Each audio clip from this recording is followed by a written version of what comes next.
Tonight on CBC Vancouver News. It is my first trip during the pandemic. I'm very nervous. But visitors are returning to BC as spring break begins. We need to have the tourists. Welcome news for beleaguered businesses.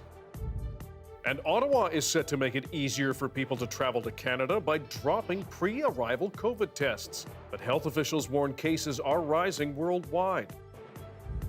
Bedlam. And a well-known Irish pub in Vancouver braces for a better St. Patrick's Day than years past. This is CBC Vancouver News.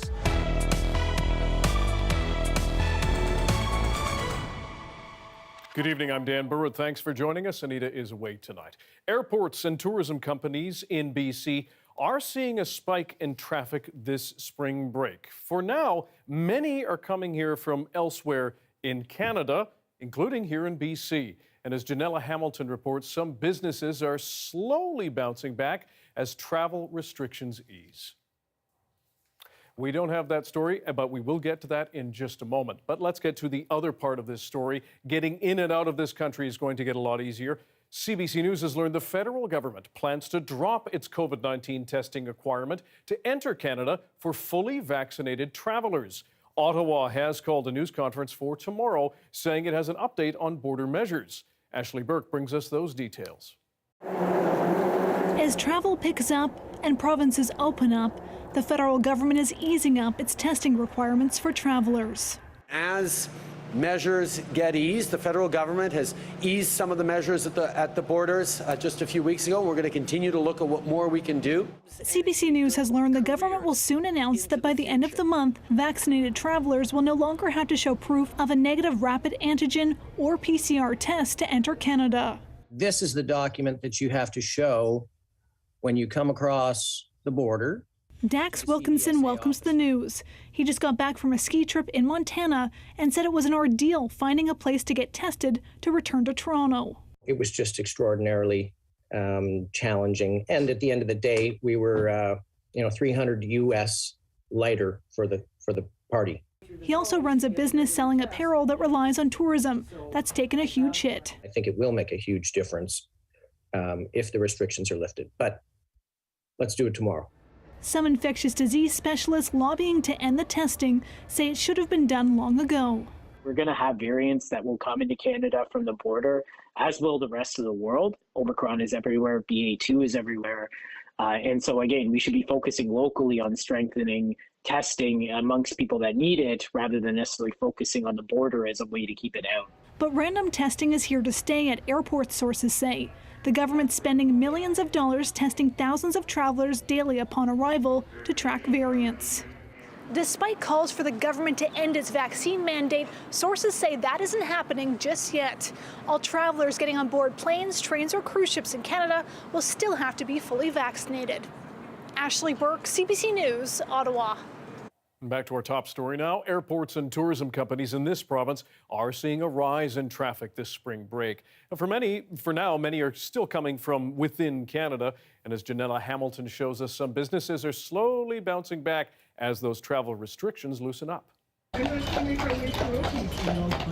It's been a tough couple of years for Jerry O'Neill, who is the owner of the Stanley Park Horse-Drawn Tours. He says his tourism-operated business has lost millions in revenue. We need to have the tourists in order for us to remain in business. O'Neill says with travel restrictions loosening, he is noticing an uptick in tourists.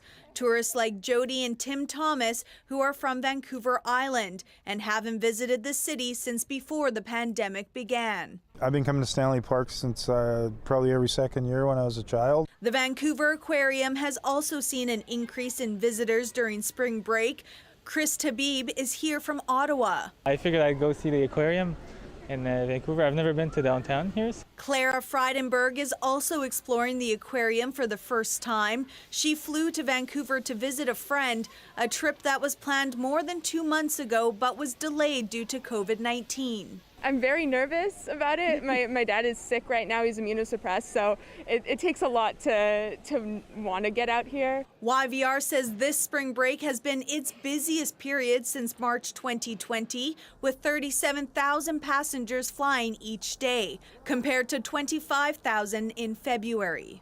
Despite Vancouver's wet reputation, Destination Vancouver says people traveling by air to the city has increased by almost 5 times compared to spring break last year, many of those visitors traveling from within Canada.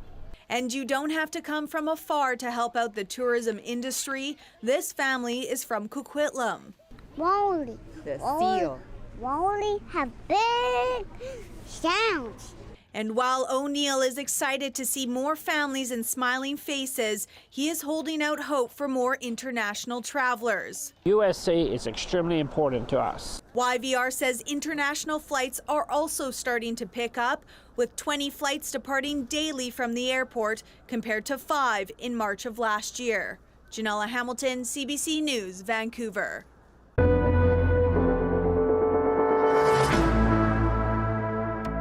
BC recorded another drop in COVID hospitalizations today. 329 people are in hospital right now. That's down 16 compared to yesterday, and a drop of 76 from a week ago. At least one more person was admitted to critical care, and 8 more British Columbians have died from the disease or complications therein. And there was a new outbreak at Surrey Memorial Hospital. 9 outbreaks are ongoing.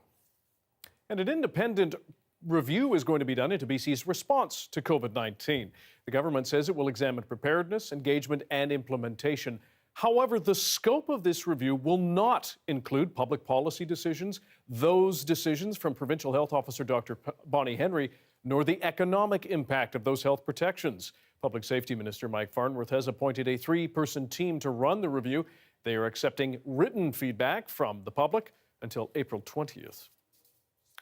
Vancouver City officials have closed the Aquatic Centre after part of the exterior came down last night. Take a look. This is the 30-square-meter gash in the siding of the structure. Another section was dislodged around the corner. The park board says no one was hurt. A city report from 2019 acknowledges the nearly 50-year-old centre was nearing the end of its life and does not meet current seismic requirements. Adoption rates at a Surrey animal shelter have dropped off, meaning some larger dogs are having to stay there for months. The Surrey Animal Rescue Resource Centre shared this video of Honey, who's been at the shelter for more than 250 days. That compares to an average stay of 10 days when adoptions soared at the start of the pandemic. At the time, it was a challenge for some families to even find a dog to bring home. The Resource Centre says long stays in shelters can affect animals' behavior and weaken their immune system. I would definitely encourage people to consider adopting a larger dog because they definitely stay a lot longer at the shelter. And what we find is the longer an animal is at the shelter, you can have things like depression set in, they get the boredom. This isn't a home, although I'm really proud of my staff for the creative ways they come up with enriching the animals' lives while they're here. The Surrey Animal Resource Centre is open daily by appointment if you're interested. Well, get your green ready. Tomorrow is the first holiday celebration in BC since pandemic measures were relaxed. Irish pubs and clubs are bracing for St. Patrick's Day revelers.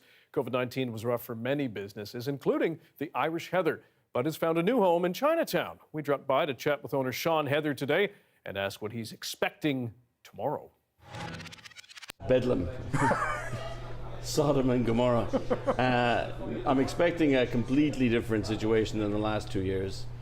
Something approaching what we were used to, years before that. We've a lot of interest, a lot of bookings, a lot of food brought in, a lot of Guinness in. I don't think we're going to be disappointed. How many people are you expecting?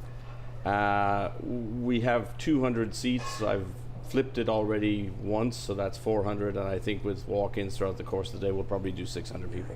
Everyone's working tomorrow, including my daughter. My 16-year-old daughter is coming in to work the door with my wife, and some of the customers are coming in to volunteer to work as well, so it's all hands on deck, and some of the newbies that have no idea what's coming at them, so we're laughing at them. The old timers are laughing, and you know, it'll be bedlam by 3 o'clock, and they'll be wondering what the hell happened.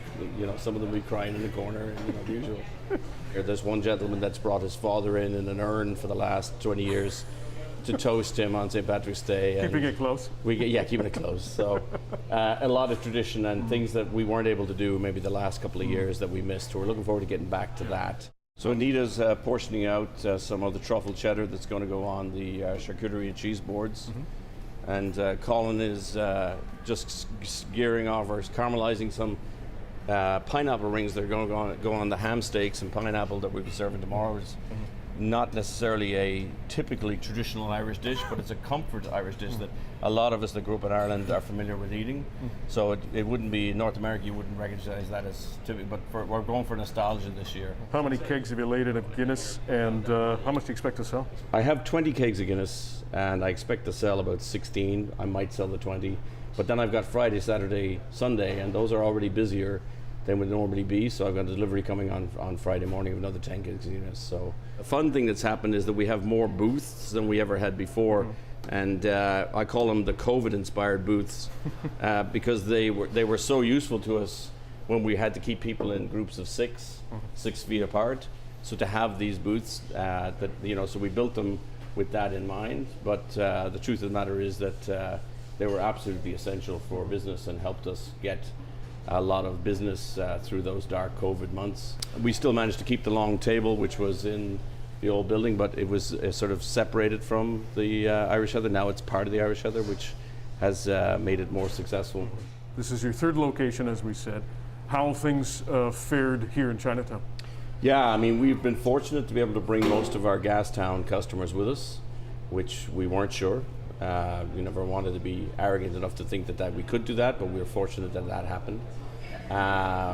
Positioning ourselves here in this neighborhood, we've cut our rent in half, which means that we're going to survive no matter what happens, which takes a bit of pressure off and you can focus on other things.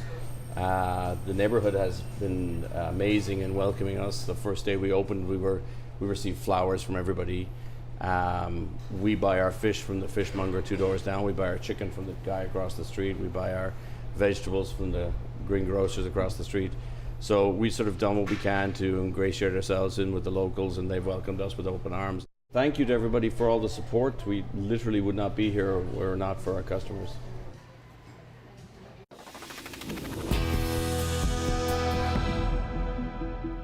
A strong earthquake has rocked the north of Japan.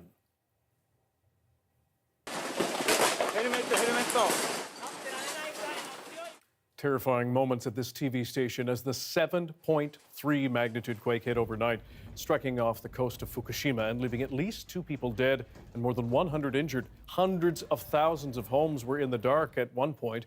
Authorities say no issues were detected at nuclear power plants. 11 years ago, an earthquake and tsunami caused nuclear meltdowns that devastated the region. Meteorologist Johanna Wagstaffe joins us now with the forecast. Joe, you know as well as anybody, as a seismologist, worrying when you see those kinds of images, and thankfully not too many people at least reported dead so far.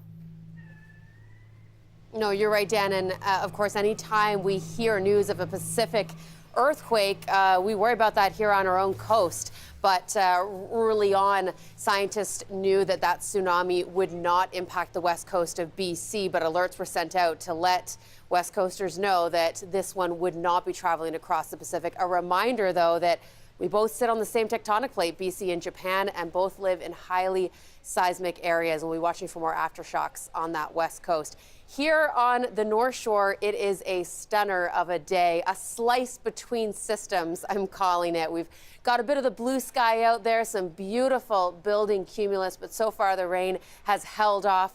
Not for long, though. Let me take you to the current temperatures, though. Also really mild across the south coast right now. 10 at YVR, but earlier today we actually hit an 11. Now, the next system is quickly approaching. That Pacific low will bring the rain pre-dawn hours. Lows down to around 6, back up to a 7 tomorrow, so notably cooler. And that is an all-day rain event that will linger through Friday as well. I think we'll find some sunny breaks for the weekend, which I'll tell you more about a little bit later on. And Dan, I'm also looking forward to talking a little bit more about clouds a little bit later on. All right, sounds like a hint. We'll take it. Thanks, Joe. You're welcome. Weather update brought to you by Alegria by Cirque du Soleil. Opens March 25th at Concord Pacific Place.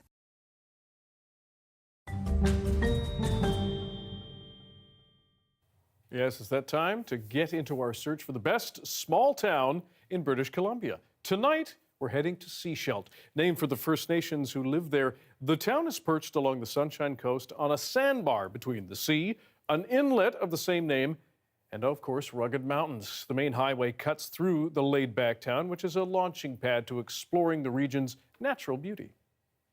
And that's where we find our municipal affairs reporter, Justin McElroy. He's traveling BC for the mostly friendly competition, and it's all based on votes. People today casting ballots in the southwest region. Justin, what makes Sechelt a contender for BC's top small town? Well, you see behind me, you see the ocean, you see homes. We've said that the small towns that are going to do well in this probably have two things going for them. Number one, they have a fair number of people for being a small town. And number two, people love visiting them. And Sechelt hits both of those boxes at around 11,000 people. It's one of the most populated small towns in this competition. And as one councillor put it to us, it's pretty simple why people like living here. I was born and raised here, so I'm a little biased, of course, but we've got easy access to mountain biking, to cross-country skiing, to paddle boarding, to hiking. We've got over 1.5 kilometers of shoreline trails that people can follow. We've got 2 pedestrian piers and a commercial wharf here. So I think we're a really active place if you're interested in the outdoors. For people visiting, the only downside is really those ferry waits. They can add up, but certainly a lot of people know Sechelt, love Sechelt, strong contender here. It is a lovely, lovely community. Who is Sechelt up against, Justin, and how is the southwest region taking shape? So it's important to remember, Southwest BC, we've actually made it a pretty large region, but Sechelt is part of the group of 16 communities that are in the Sunshine Coast, the Gulf Islands, and around the Lower Mainland. Now, right now, Sechelt is beating Pender Harbour 64% to 36%. It should go to the next round, but look at the top 4 seeds in this region of 32 as a whole. It's got to beat Salt Spring Island. It's got to beat Bowen Island in its region. Then it's got to beat either Merritt, Wilthams Lake, something out of the Thompson, Nicola, Lower Caribou. There's a lot of great towns in this part of BC. It's going to be tough for Sechelt, but certainly a contender to watch out for. We are spoiled by lovely communities of all shapes and sizes. Justin McElroy visiting Sechelt tonight. Thanks. Thanks, Dan. A day after appearing before Canada's parliament, Ukrainian President Vladimir Zelensky appeared before the U.S. Congress. His plea for help and the response. Next.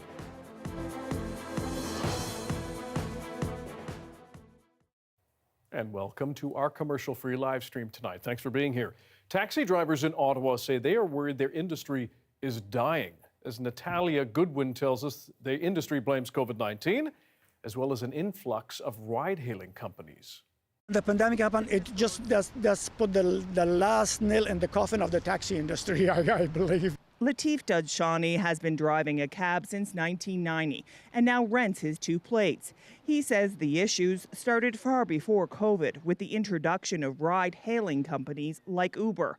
That took away the limit to the number of cars on the road that was in the city's bylaw and meant a decrease in the value of plates from $300,000 to $400,000 to $50,000 with Uber. Now one might sell for $8,000. I lost almost $500,000 on each plate. So $1 million. Most of the taxi drivers are immigrant, they are with a big family. And it's have negative consequences socio-economically on their kids, on their family. Numbers provided by the city show that in 2014, there were 2,776 licenses issued by the city. By 2017, after Uber came in, 2,152. And last year, 1,125.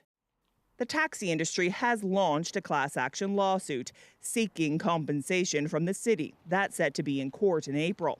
But even with compensation, other drivers say the cost of doing business is too high, with dispatch fees and insurance coming in at over $1,000. Nobody wants to pay $1,400 every single month, and every single month and whether you work or not, if you like compared to Uber, is very, very hard. During much of the pandemic, the company that runs most taxis in the city continued to charge dispatch fees, meaning some had to pay thousands of dollars to return to work, even with a deal to lower the fees reached by the company and the drivers' union. The company itself lost millions and millions of dollars trying to survive these 2 years. I do not feel as if we exaggerated by asking for rent to be paid at all. It's a way of guaranteeing that you're coming back to work. Now the rising price of gas is adding to the cost of running a cab. Coventry Connections and the union have filed an application for a rate increase to begin in June. Natalia Goodwin, CBC News, Ottawa.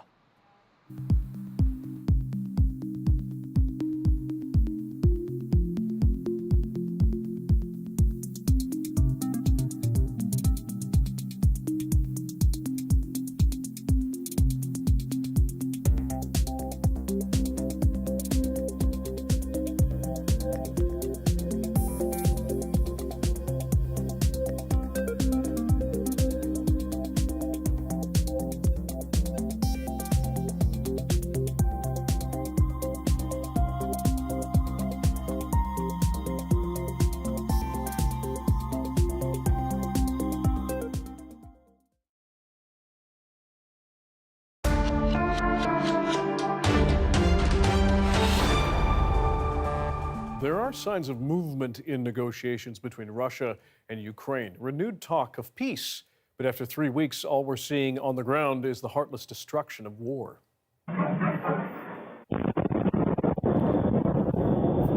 Russia has so far captured none of Ukraine's largest cities. It's simply blowing them apart piece by piece.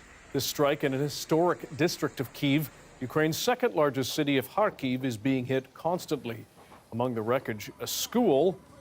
It appears no target seems off limits. And this upcoming is a satellite photo of a theater in Mariupol on Monday, used by civilians as a shelter. The word children written near it in Russia, clearly visible from the air.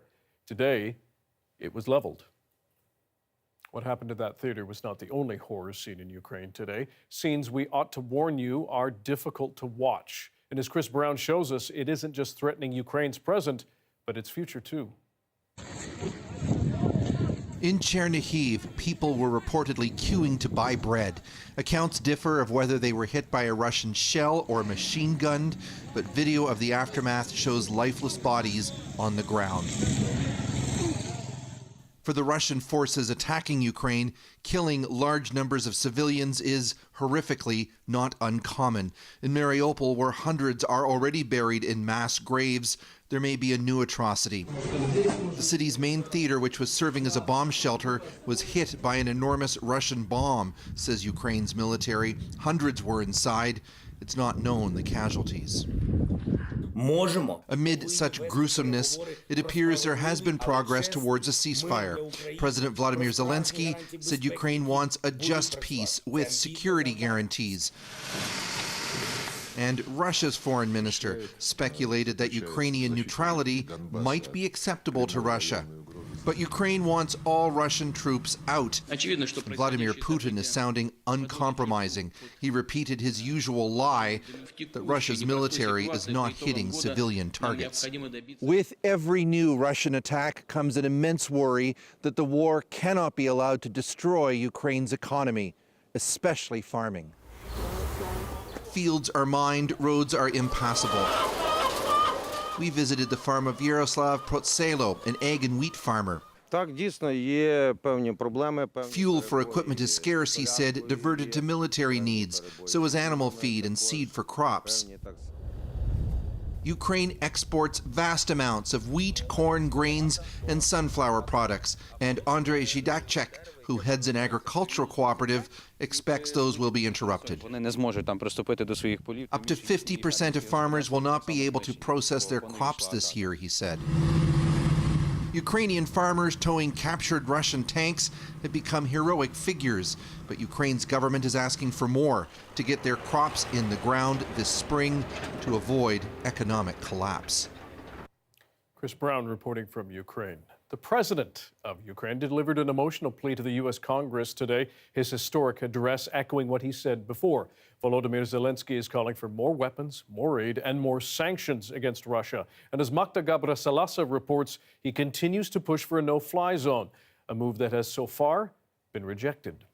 The Ukrainian president made sure to thank U.S. officials for what they've done so far, but he was clear that more is required to put a stop to this war. And he looked to America's past, some of the dark moments in the past, bringing up Pearl Harbor and 9/11 and saying that this time it's Ukraine under attack and Ukraine in need of help. So what is he calling for? Well, more sanctions against Russia. He wants the pressure to continue to be put on Putin. He wants the flow of funding to be stopped, the flow of funding that continues this war. And he also called for more support from the U.S. when it comes to defensive materials. He wants combat aircrafts, and he's calling on the U.S. to put in place a no-fly zone. Russian troops have already fired nearly 1,000 missiles at Ukraine, countless bombs. They use drones to kill us with precision. This is a terror that Europe has not seen for 80 years, and we are asking for a reply, for an answer to this terror from the whole world. Is this a lot to ask for, to create a no-fly zone over Ukraine? Now, previously, President Biden has made it clear that it is a no-go on a no-fly zone, but today he did commit to more help, more weapons, and more aid.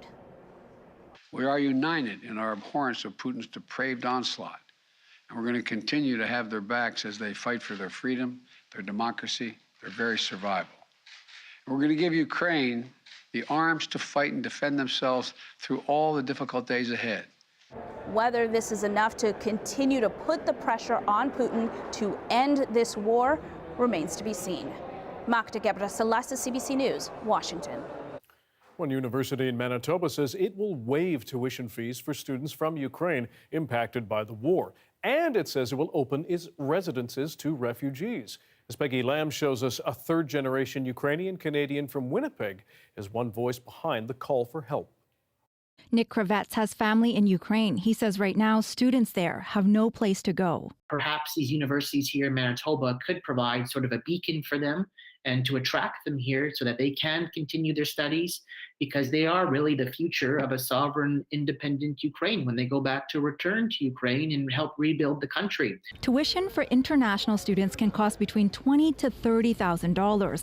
That doesn't include living costs. So I really think supports could be provided to these students because, it's very unnerving, it's unsettling, it's high anxiety when their families are being bombed right now or they're cut off from their families or finances. Manitoba's two biggest universities say they're not waiving tuition. U of M says it's supporting students on a case-by-case basis, and U of W will only be waiving application fees. But Brandon University says it will pay tuition for international students coming from Ukraine. The school will also open residences to refugees. Vice Chancellor David Docherty says they don't know how many students they can sponsor, but the will is there. Universities are about knowledge, truth,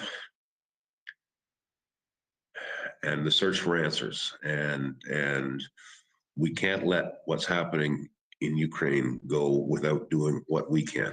Kravets also wants universities to help students here with family in Ukraine, and we've asked them about that. All three universities say they've extended mental health supports for students impacted by the war. Peggy Lamb, CBC News, Winnipeg. Cryptocurrencies are emerging as a crucial feature of Russia's war against Ukraine. The Kremlin and oligarchs may be using them to skirt sanctions and protect their wealth. But as the CBC's Aaron Collins tells us, civilians on both sides of the border are also turning to them as economies collapse. Long lines to get cash, a sign Russia's economy is in free fall. Everything from banks to streaming services pulling out, even fast food chains closing their doors. It's very sad. It's not just McDonald's that's closing. All Western businesses are shutting down. The value of the ruble has cratered, leaving many Russians searching for options, some turning to cryptocurrencies to soften the impact of sanctions. How-to videos in Russian, easy to find on the internet. Where we saw the trading volume more than doubling and actually increasing a few 100% when the invasion started. The worry, crypto could help prop up Vladimir Putin and the country's oligarchs.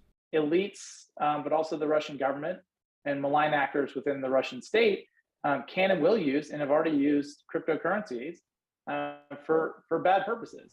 Hoping to prevent just that, the US and EU looking to crack down on crypto sales to Russia. Russia could also try to use its vast energy resources to mine for crypto, an energy-intensive process that uses powerful computers to generate digital currency. I think you've already seen Russia engage in, mining activities. You will see them further engage in mining activities. But again, crypto fixes this maybe on the margins for them, if at all. The Ukrainian government has embraced cryptocurrencies too, asking the world for donations to help fund their war effort, already receiving more than $100 million in crypto. A war that's triggered an exodus of Ukrainians. That I need to go from my country because it's war.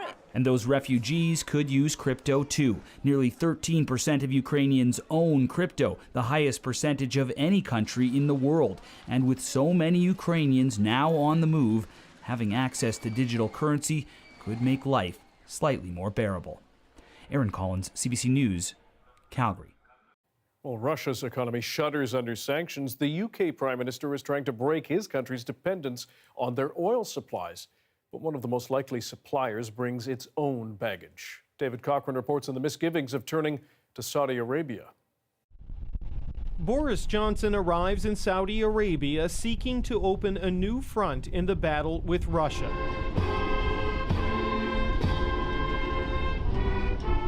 His goal, to find harmony with the Saudis, to boost oil production and limit Russia's influence. Dependency that the West in particular has built up on Putin's hydrocarbons, on Putin's oil and gas, we can see what a mistake that was, because he's been able to blackmail the West to hold Western economies to ransom. But while Johnson speaks of blackmail, others speak of murder. We really are going from the frying pan into the fire. Rodney Dixon is the lawyer for the fiancé of journalist Jamal Khashoggi, who was killed and dismembered by a Saudi death squad, ordered, says Western intelligence, by Crown Prince Mohammed bin Salman. Why would we want to run into the arms of a similar kind of regime and look to embrace people like the Crown Prince? He goes there because Saudi Arabia has the ability to help lower prices. But after the economic hit of a 2-year and counting pandemic, it might not have the desire. It made no public pledge to boost production. I think you need to talk to the Saudis about that, but I think there was an understanding of the need to ensure stability in global oil markets and gas markets, and the need to avoid damaging price spikes. Those price spikes are creating acute domestic pressure at a time of international conflict, most notably in Europe, which gets more than 40% of its gas and a third of its oil from Russia. And while their sanctions may have helped reduce the ruble to rubble, those energy purchases help finance Putin's war. David Cochran, CBC News, London.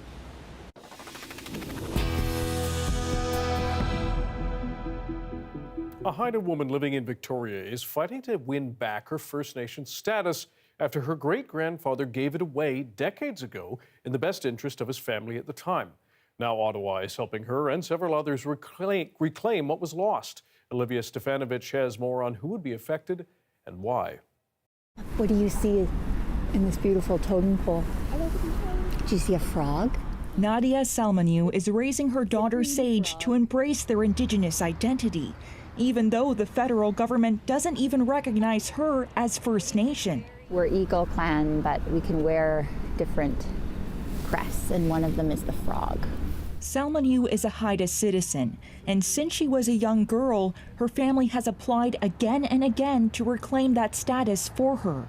When you stand so resolutely in who you are and you get these super official letters saying, well, actually you don't qualify and you're not Indigenous in the eyes of the government of Canada, it's incredibly hurtful. Salmoniu's great-grandfather, Wilfred Laurier Bennett, gave up his First Nation status through a process known as enfranchisement to protect his children from being forced to attend residential school like he was. I know in a heartbeat I would do that for my young girl. Salmoniu is one of 16 plaintiffs who launched a constitutional challenge against the federal government with the goal of reclaiming their status. We would be looking at legislation that would very quickly allow for people to apply. In a deal with Ottawa, the plaintiffs are pausing their legal action while the government works on a legislative fix. It's wonderful that Canada has said that we won't need to go through a trial. Their lawyer says the government's move shows his client suffered an injustice. They're very happy about this. Catherine Fournier is also trying to reclaim status for her children, a fight she continues in memory of her late mother, Edith, whose husband applied for enfranchisement in exchange for the right to vote and own property forbidden under the Indian Act. I think she would be extremely pleased to know now how well this has developed and how far along we've come. A long struggle that's finally nearing its end. Olivia Stefanovic, CBC News, Ottawa. Do you know the difference between a cumulus and a nimbostratus? Me neither. A new exhibit in North Vancouver does pay homage to the sky, though, and Johanna will take us up into the clouds next.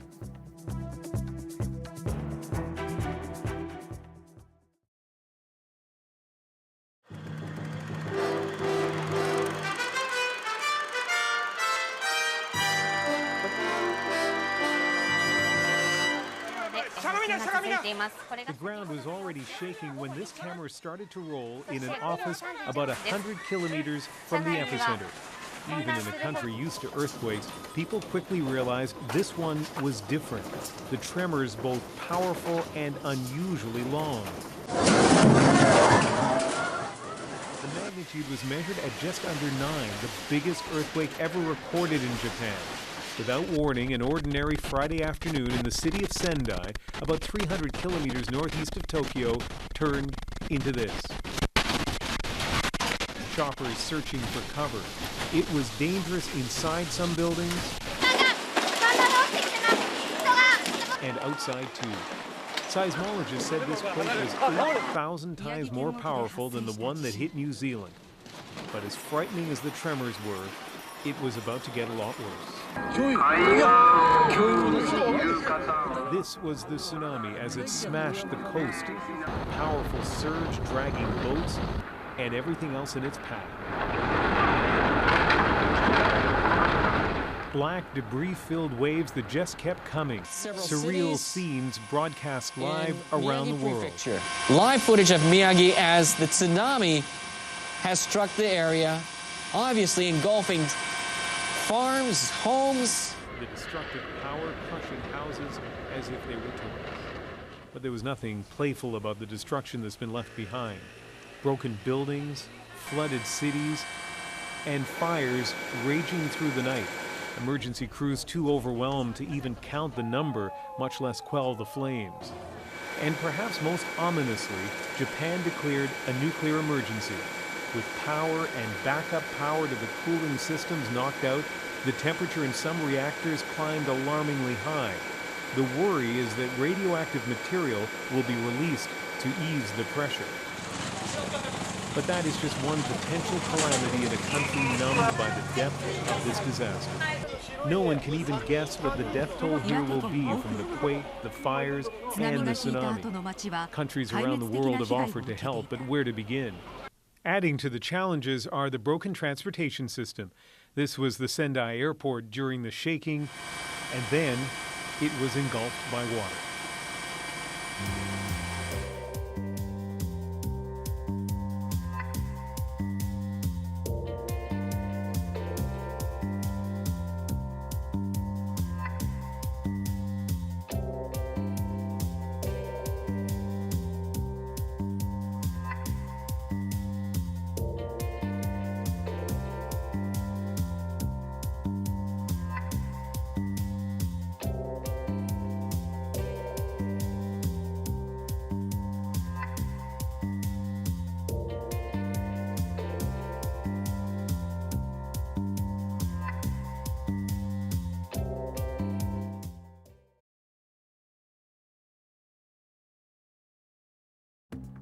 Here are some of the stories we're following tonight for you on CBC Vancouver News. My dad is sick right now. He's immunosuppressed, so it takes a lot to want to get out here, but it's been worth it so far. USA is extremely important to us. And the other good news, as we all know about a week or so ago now, is the cruise ships. Tourists and tour operators in BC are thankful to see each other as pandemic restrictions ease and spring break travel ramps up, much of it still in Canada. Airports and tourism companies are seeing a spike in traffic right now. And that spike may grow. CBC News has learned the federal government is set to announce that travelers to Canada will no longer have to get a pre-arrival COVID test. That requirement is set to be dropped by the end of the month for fully vaccinated travelers. But that move comes as the World Health Organization warns of a rise in COVID cases around the globe. I'm expecting a completely different situation than the last 2 years. Something approaching what we were used to, years before that. We've a lot of interest, a lot of bookings. And a well-known Irish pub in Vancouver is bracing for bedlam, their words, as people get set to celebrate St. Patrick's Day tomorrow. In 2020, festivities were shut down just days before, and last year their serving hours were limited. Staff are busy getting ready to pour lots of pints. The Polygon Gallery's new exhibit, The Cloud Album, is now open in North Vancouver. It's displaying photographs taken of clouds throughout history. Our cloud expert, Johanna Wagstaffe, joins us from there. Joe, when we heard there was a cloud exhibit, we thought she must have a sweater or 5. What's it like there? Yeah, first of all, the question wasn't, will I wear my cloud sweater? It was, which one will I wear? Can you believe I found an entire exhibit to do with cloud photography? I'm inside the Polygon right now, pretty excited to be here. I think I can relate to taking pictures of clouds, but this exhibit really focuses on the early photography of clouds, which was a lot harder than it is now with our smartphones. So for more, I'm joined by the Polygon curator, Elliot Ramsey. Thanks for joining us and letting us in after hours. My absolute pleasure. Great sweater. Thank you, thank you. Okay, so first of all, what makes this collection so special? Well, it comes from the Archive of Modern Conflict, which, comprises almost 8 million objects, maybe over that. And for this particular exhibition, some curators from the archive went in. They found almost 300 objects relating to clouds and early meteorology. And we don't really realize how entwined the histories of photography and meteorology are. They both kind of emerged and were formalized in the mid-1800s. And our ability to depict clouds, to see their forms, was so instrumental in, understanding weather systems, how that affects aviation, agriculture, all these things. So there was a real imperative to capture the sky, which, as you say, wasn't always easy. How do you think the average person, what do you think they'll get out of coming here and looking at these early photographs? Well, it's interesting because meteorology in the last, century has been kind of a crowdsourced science. A lot of researchers really relied on volunteers, amateurs, hobbyists to take as many pictures as they can to form kind of a complete international picture of the sky and give us things like the International Cloud Atlas. So you'll come in and you'll see this big, amazing collective effort that of all these individuals working across, different photographic technologies. Because the sky was so challenging to capture, the need to photograph it was really helped to drive our camera technology. So there's so many different kinds of prints in this show that are really beautiful. It truly is stunning. Thank you so much, Elliot. And you're right, I still rely on crowdsourcing, and I am definitely nerding out over some of the original photographs, Dan, that made up the Cloud Album that eventually led to the Cloud Atlas. I'll be sharing those on social media, but pretty exciting. And it's all by donation and runs through till May 1st. So head on down. Now, Joe, we know you're mildly cloud obsessed. You've had a chance to go and look around. What do you say to people who are wondering, like, why should I go there? What are they going to learn? It's actually really educational, more than I expected, Dan. They've even laid out the photographs by the altitude that they would appear in the sky. We've got cirrus up high, stratus in the mid-levels, cumulus down low. So you get a real history, a little bit of meteorology, and a lot of beauty. There's something for everyone, not just people who wear cloud sweaters. Does help if you do show up in one, though. It does. Thanks, Joe. Inflation continues to challenge Canadians, but the reason why the price of just about everything is spiking is complicated and ever-changing. We're going to break it down next.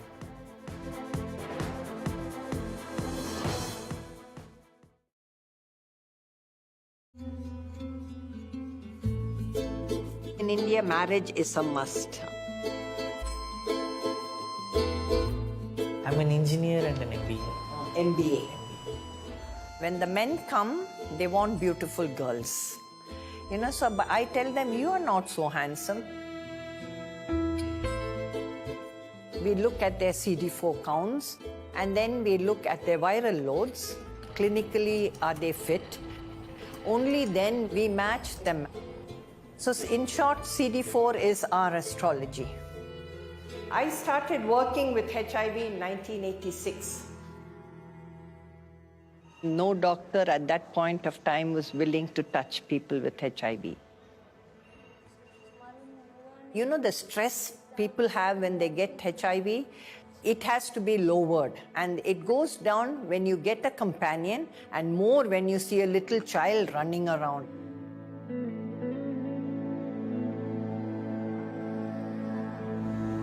See, I have posted my profile on net, that's it. It says that when you want to meet your Mr. Right, you should become the person you want in your life. Hey, this guy is vegetarian. Yes, he's a Brahmin. He's a Brahmin. Oh, they'll be very happy then. It's all happening so fast and so quick. We just started talking and we were like talking. Yeah, hi, how are you? I know he's my soulmate, but I need to look into his eyes.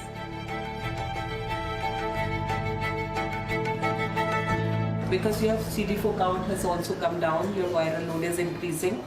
I'm keeping my fingers crossed. I'm sure with the drugs, she should be all right. 1, 2, 3.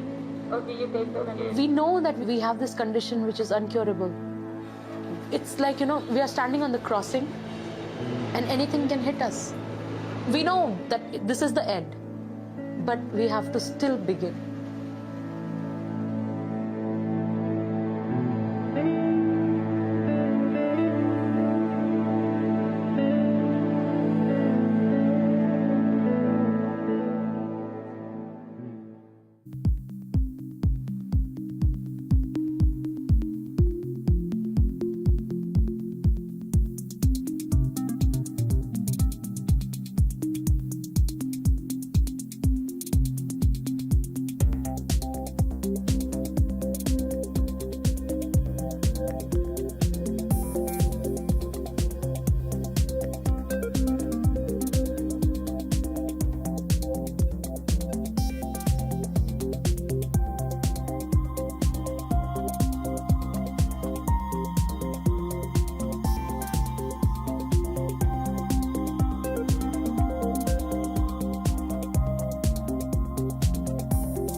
Now for a story about the rescue of a rare type of whale in Yucatan, Mexico. Yes, a beached pygmy killer whale was rescued by local environmentalists on the shores of the Gulf of Mexico.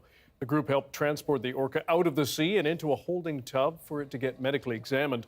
A veterinarian who checked the orca said it appeared to have some pulmonary problems and may need treatment before it can be released. The pygmy killer whale is a rarely seen mammal, and because of that, it's not very well studied by marine biologists and researchers.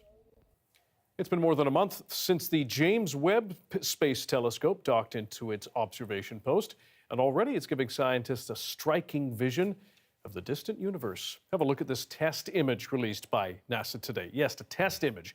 The spiky reddish star is 2,000 light years away.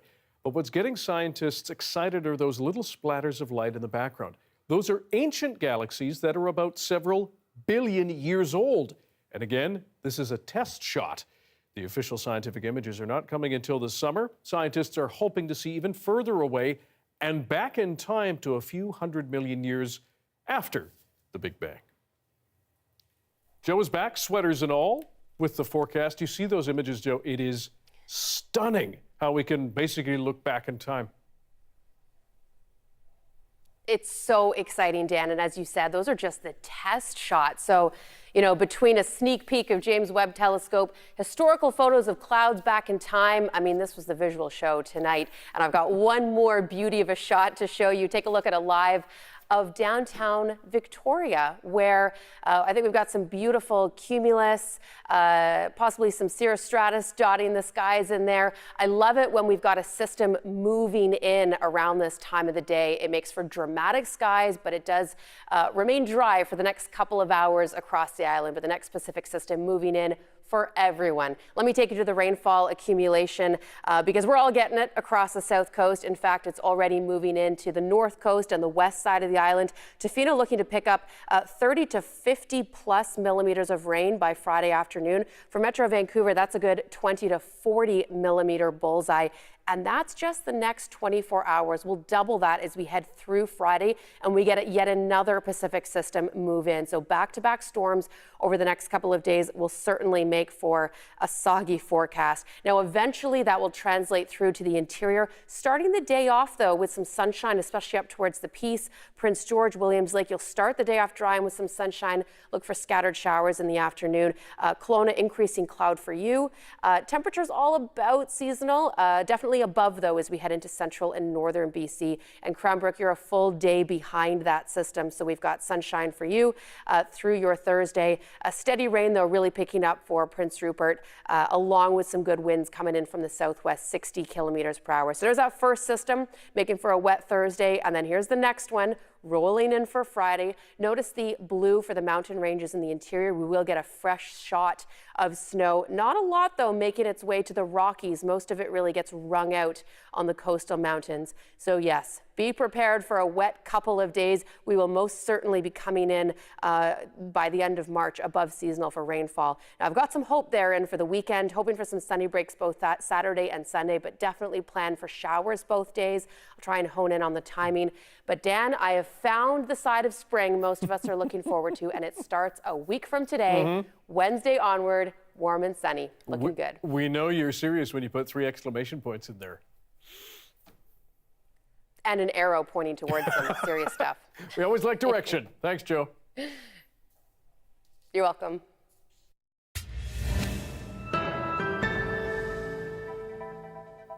Inflation in Canada is running at a 30-year high. Last month, the annual rate climbed to 5.7%.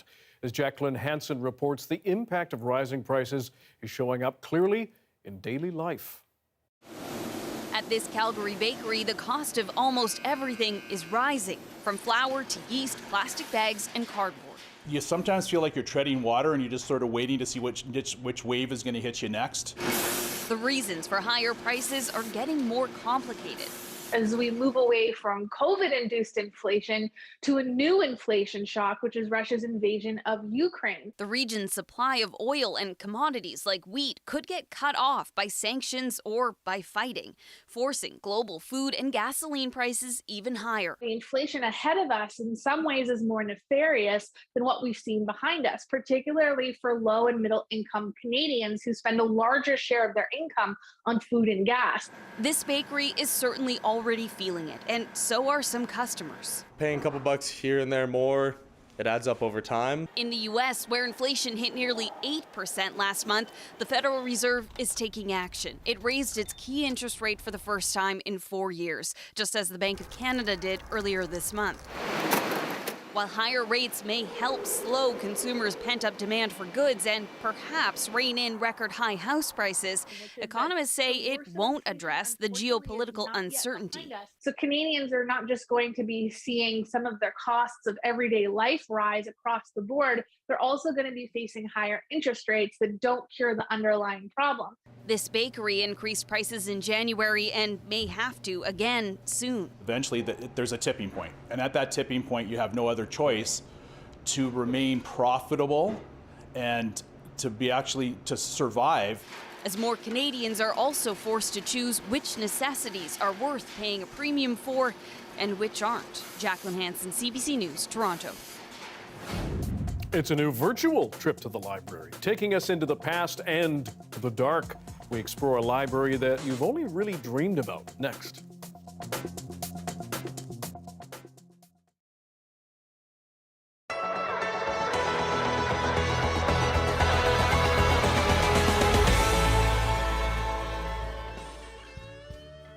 Buddy Guy, the legendary bluesman, multiple Grammy Award winner, is one of the big headliners at this year's TD Ottawa Jazz Fest.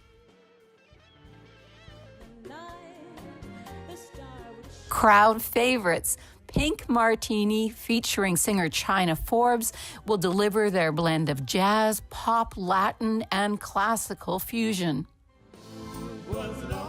The soulful voices of the Blind Boys of Alabama bring their gospel music to Confederation Park on June 27th.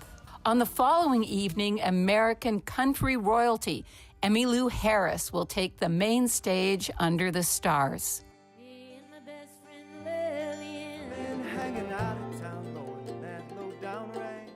And the Punch Brothers, blending bluegrass and folk with a range of acoustic instruments and harmonies.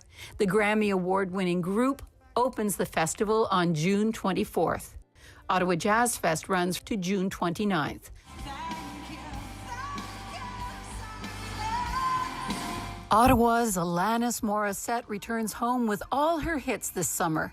The multiple Grammy and Juno Award winner brings her Jagged Little Pill tour to the Blues Fest stage on July 10th.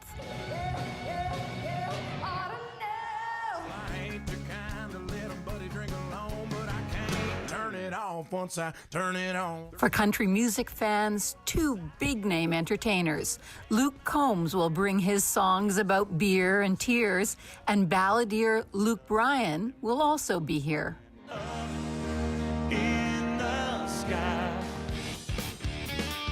One of the biggest nights will belong to American rockers Rage Against the Machine. After a decade-long break, the group reunited in 2020, only to have their reunion tour sidelined by the pandemic. Juno and Grammy Award winner Canadian songbird Sarah McLachlan opens the festival on July 7th. Look for a groundbreaking, genre-defying performance from Indigenous musician and Polaris Music Award winner Jeremy Dutcher the following night.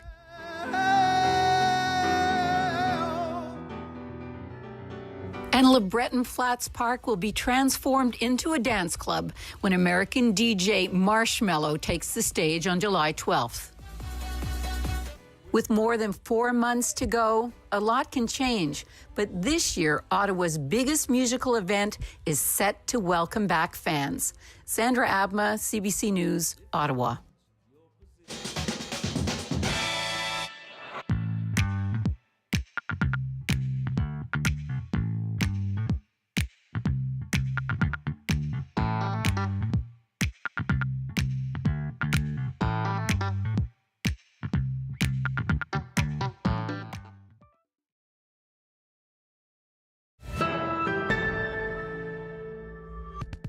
A Toronto exhibit is inviting people to experience the library in a whole new way. It's called Library at Night, and it lets visitors wander the stacks of some iconic buildings in the dark. Have a look.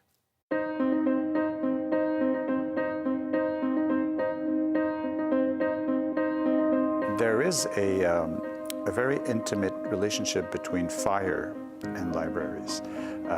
Fire because a light helps you to read at night, right? A candle, but also can burn the book. So what we've done in this installation is that in most of the cases, you see how fragile that relationship is. So the idea of light and certainly fire in libraries has always been very, very peculiar. I remember when I was very young, in my very, very early school years, the library was a place of silence. It was always written silence, but actually it was a place where you feel there's a lot of stuff going on, a lot of noise going on. Even if you didn't hear the thoughts of people, you could feel, people's imaginations were buzzing and all that. So I remember that I feel it was a very, very, not an empty, silent room, but a very busy room. The book was a lot about the experience of the library, that a library is an experience, not just a place where you go to borrow a book, but it's a place where there's architecture, there's ambiance. And it's also library at night, meaning reading at night also, which is another concept completely. So it was important for us to create something that would immerse people into the idea of library, not just talk about it or explain it. So it's a bit of a magical space that invites people to sit at the chairs here, and it's a very bewitching environment. And they put their helmet on, and then they're transported into different parts of the world in different times. Thank you for being with us tonight on CBC Vancouver News at 6. Your next local news is at 11 o'clock with Isabelle Regem right after the National. Take care.